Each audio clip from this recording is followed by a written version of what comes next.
Your body is about to split in half. Not gently, not slowly. A pain that starts low and climbs until it owns every muscle you have. Now imagine there is no hospital, no nurse checking your pulse, no machine tracking the baby's heartbeat, no epidural waiting in a needle. Just you. A cave, a fire, and a pain nobody ever taught you how to survive. 200,000 years ago, a woman felt this exact same pain. She had no doctor, she had no book, she had never once been told what happens when a human is born. And here is the part that should stop you cold. She knew exactly what to do. Not because someone taught her, not because she had seen it written down. Her body already knew. And so did the women crouched beside her in the dark. This is not a story about primitive people stumbling through chaos and luck. This is the story of the oldest survival skill our species ever built, and it started long before anyone could speak a single word about it. No midwife school existed back then. No mother had ever explained the steps out loud. And yet somehow it worked, again and again, for every single generation before ours. Humans are the only species on Earth that struggles this hard to give birth. Not by accident, by design. Around 3.2 million years ago, our ancestors stood upright. Walking on two legs meant the pelvis had to narrow. A narrow pelvis is great for running. It is terrible for birth. At the exact same time, our brains kept growing bigger. Bigger heads, smaller openings. Two evolutionary forces pulling in completely opposite directions. Scientists call this the obstetrical dilemma, and it forced something no other primate on this planet ever had to develop. Look at a chimpanzee giving birth. She does it alone. Silently. Usually in under 2 hours, she reaches down. She guides her own baby out with her own hands. A human mother cannot do that. Human babies are born facing sideways or backward inside the birth canal. Their heads emerge looking away from their own mother. She cannot reach down and pull the baby toward her safely. Doing that alone risks breaking the baby's neck. So evolution did something remarkable. It made human birth a task no woman could safely finish by herself. This idea has a name. Anthropologist Wenda Trevathan proposed it in 1987 while studying birth mechanics at New Mexico State University. She called it obligate midwifery. The theory says human birth became so physically difficult that mothers needed help just to survive it. Not help for comfort, help for life or death, and once that need existed, something changed in early human society forever. Birth stopped being private. It became the first truly social act our species ever performed together. But there was a second problem, and this one almost nobody talks about. The body itself had to figure out positioning without anyone explaining it. Across burial sites worldwide, archaeologists have found skeletal evidence of women who died during childbirth still positioned in a squat. One of the clearest examples comes from a 40,000-year-old burial site in Siberia near Malta, where a woman was found alongside a newborn infant. Squatting and kneeling widened the pelvic opening by nearly 30% compared to lying flat. Nobody wrote this down. Nobody taught it in a classroom. The body simply knew, and it passed that knowing forward through instinct alone. And instinct did not stop with the mother. Watch elephants in the wild today. Female elephants form a tight circle around a mother in labor. They guard her. They rumble low warning calls if a predator comes close. Bonobos do something similar, gathering close and staying alert during birth. Early humans very likely watched this exact behavior in the animals around them. A species that observes everything eventually starts to copy what works. And what worked was never leaving a mother to face this moment alone. You would think that is the whole story. The narrow pelvis. The instinct. The helpers standing guard in the dark. But that is not even the most extraordinary part, because early humans did not just assist with birth. They started managing pain and complications with real, deliberate knowledge. Long before writing existed, women passed down which plants slowed bleeding and which ones eased contractions. Raspberry leaf, used across cultures from Europe to North America, was chewed and brewed specifically to prepare the uterus for labor. Native American healers documented the use of black cohosh root to ease painful contractions, a plant still sold in pharmacies today for the exact same purpose. This was not guesswork repeated blindly. This was careful trial passed from woman to woman across thousands of years. Then came the first time anyone wrote any of it down. The Kahan gynecological papyrus, dated to around 1800 BCE in Egypt, is the oldest known medical text focused entirely on women's health. It describes pregnancy complications, fertility problems, and birth positioning in direct, practical language. Nearly 2,000 years later, a physician named Cyrannus of Ephesus wrote a text simply called Gynecology, describing exact hand positions for turning a breech baby safely inside the womb. Modern obstetric textbooks still reference his technique today. A method written by hand in ancient Rome is still used in delivery rooms right now, and here is where it becomes personal. If you or someone you love has ever had a doula in the delivery room, you are looking at a direct descendant of that first circle of women crouched beside a mother in a cave. A major review of birth outcomes found that continuous support during labor lowers the risk of complications and shortens delivery time. Hospitals did not invent this idea. They rediscovered something humans already knew for hundreds of thousands of years before medicine existed at all. Homo sapiens has existed for roughly 300,000 years. In that time, an estimated 100 billion humans have been born. Almost all of them arrived without a hospital, a doctor, or a single page of medical training in sight.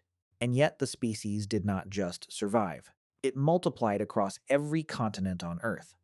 That is not luck repeating itself endlessly by chance.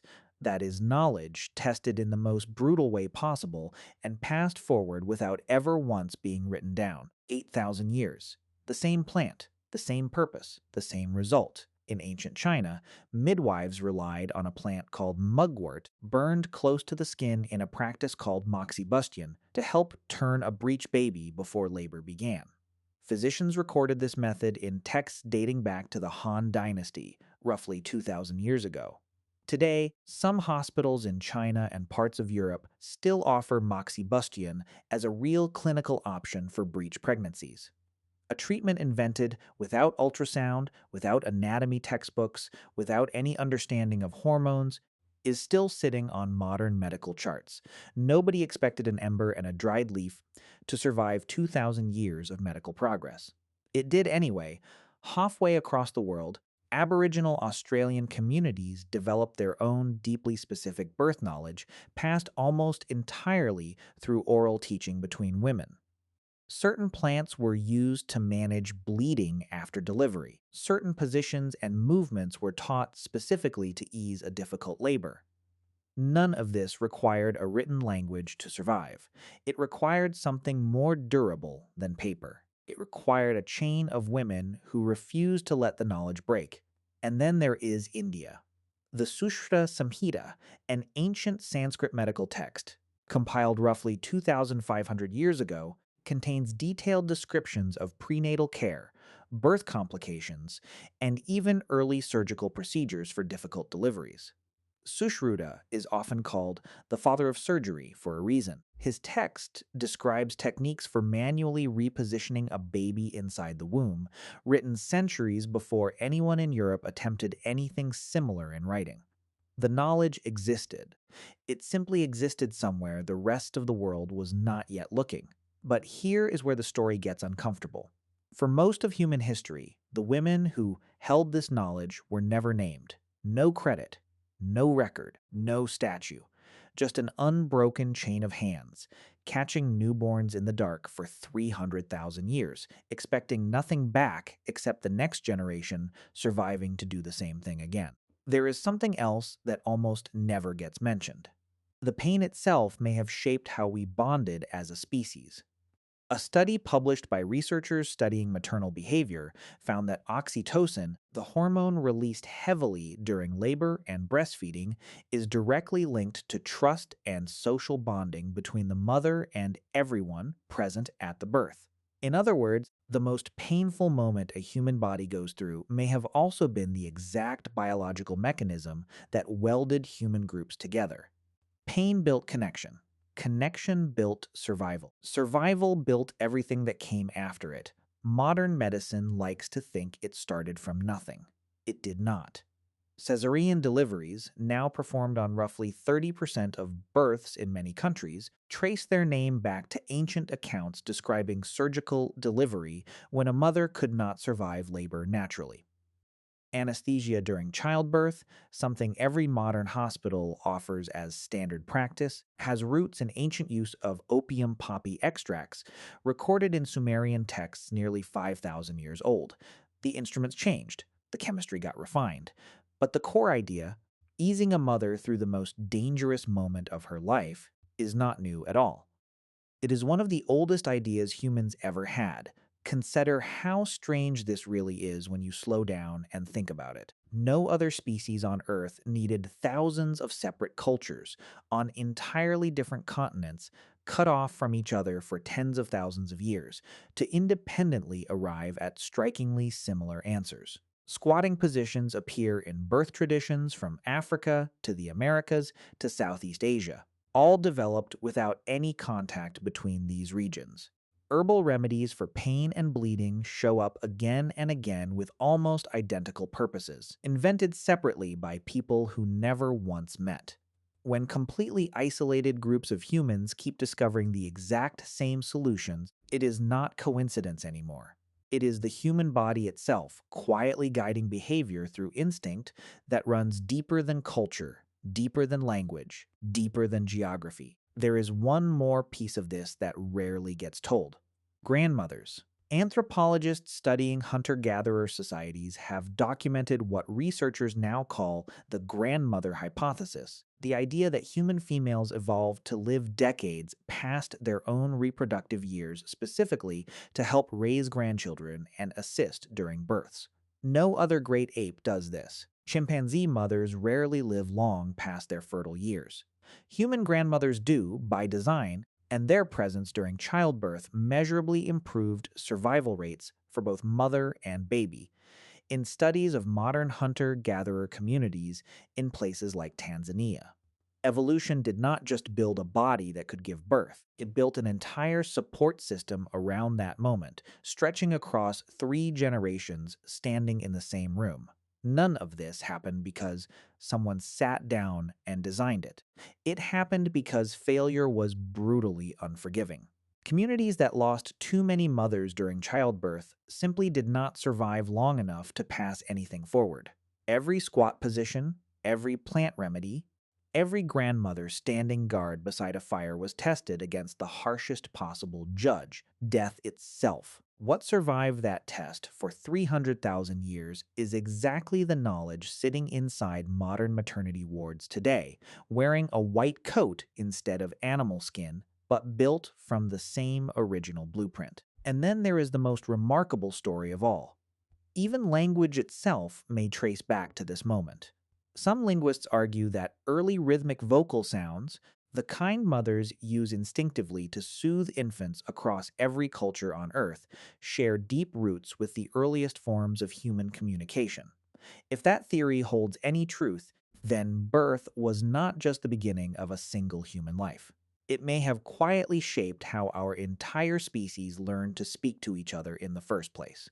A single moment of survival, repeated countless times, slowly wiring itself into everything that came after it, including the very words being spoken in this video right now. Think back to that woman in the cave, the pain climbing through her body, the fire, the dark. No hospital, no doctor, no machine tracking a heartbeat. At the start of this video, that scene felt impossible, almost unbearable to imagine. Now you know the truth. She was never actually alone. Other women were crouched beside her, guided by instinct nobody had to teach them. Her body already knew how to position itself for survival. Her community already knew how to catch the baby safely. And somewhere nearby, a plant had already been tested by countless women before her to ease exactly this kind of pain. None of it was luck. All of it was knowledge, built slowly, tested brutally, and carried forward without a single page ever being written. That fire in the cave never really went out. It became the Kahun papyrus in Egypt. It became Sushruta's surgical texts in India. It became a doula standing quietly beside a hospital bed today, holding a stranger's hand through the exact same fear women have carried for 300,000 years. The epidural in a modern delivery room and the raspberry leaf tea in an ancient hut come from the same place, the same fear, the same love, the same refusal to let a mother face this moment by herself. Every single person alive today exists because someone, somewhere in some cave or hut or village, figured out how to survive this moment and passed it forward. Not once, not by accident. Billions of times across 300,000 years without a single failure breaking the chain all the way down to you. No textbook wrote the first version of this knowledge. No university taught the first class. A circle of women in the dark did, whispering it forward one birth at a time, long before history remembered to write anything down at all.